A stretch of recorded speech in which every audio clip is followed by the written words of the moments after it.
तुम्हारे पास तो केवल यही विकल्प है कि तुम क्या करो या क्या ना करो, परंतु परिणाम तुम्हारे वश में नहीं है पार्थ।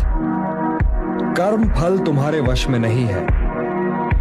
तुम्हारे अधिकार की सीमा इस विकल्प पर समाप्त हो जाती है कि तुम युद्ध करोगे या नहीं करोगे, किंतु युद्ध का परिणाम तुम्हारे हाथ में नहीं है।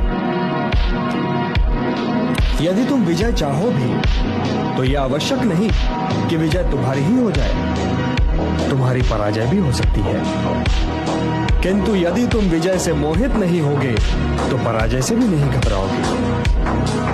यदि तुम ये सोचो पार्थ कि चाहे विजय हो चाहे पराजय, किंतु तुम तो केवल इसलिए युद्ध कर रहे हो कि युद्ध करना तुम्हारा कर्तव्य है, तो विजय के सुख या पराजय के दुख का प्रश्न ही नहीं उठता। विजय और पराजय, जीवन और मृत्यु, सुख और दुख के प्रश्नों में ना उलझो और युद्ध करो।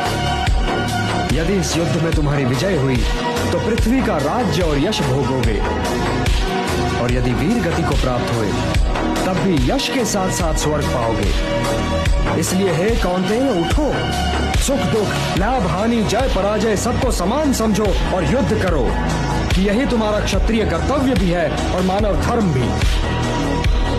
और जो न विजय से सुखी हो और न पराजय से दुखी, वही स्थित प्रज्ञ है, यही कर्मयोग है। तुम सर्वश्रेष्ठ धनुर्धर हो, परंतु यदि तुम्हारा आखेट तनिक भी इधर से उधर हो जाए तो तुम चूक जाओगे। तुम्हारा अधिकार तुम्हारे बाण संधान पर है, तुम्हारा अधिकार तुम्हारी दृष्टि पर है, परंतु उस मृग पर तुम्हारा कोई अधिकार नहीं जिसकी ओर तुम बाण चला रहे हो। हे धनंजय, सत्पुरुष कभी अपने अधिकारों की सीमा का उल्लंघन नहीं करते, अर्थात अपने कर्म में स्थिर रहो पार्थ, स्थिर रहो, क्योंकि कर्म की कुशलता का ही नाम योग है। मेरा हाथ तो अब भी गांडीव की ओर नहीं बढ़ रहा है केशव। मेरी समझ में तो अब भी ये नहीं आ रहा है कि इस युद्ध से लाभ क्या होगा।